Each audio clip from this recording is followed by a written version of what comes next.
streetnews.it. Io potrei chiedergli tante cose. Tipo?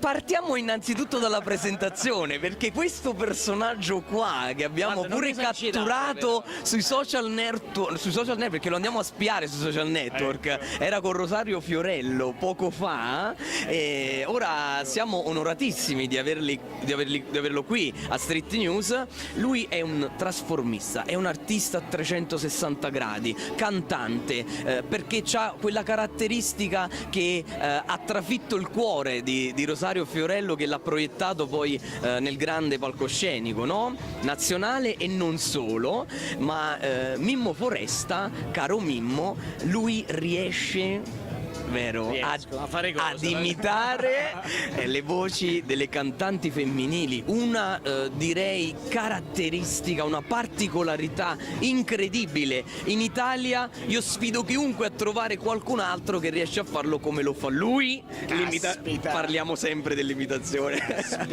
Mimmo Foresta, stasera in giuria per Miss Mondo Italia. Sì. Allora, una responsabilità grossa per me. Sai, ho deciso una cosa, che io mi comporterò come se comporta Loredana Bertè stasera da me. Ma tu l'hai seguita? Io l'ho seguita. Io farò la stessa cosa stasera. Mamma mia, quindi attente modelle, perché il nostro Mimmo ne potrà dire, ecco, di cotte di crude. perché seguiamo appunto la Loredana. Ma quella me fa cagà proprio quella, vedi? Non mi piace un ca. Puntini.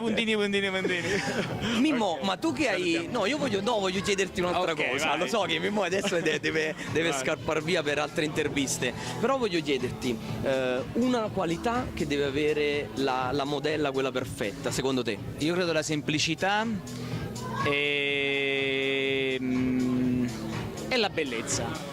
Assolutamente. Va bene, ringraziamo Mimmo Foresta, streetnews.it. Street News. Grazie a tutti, ciao.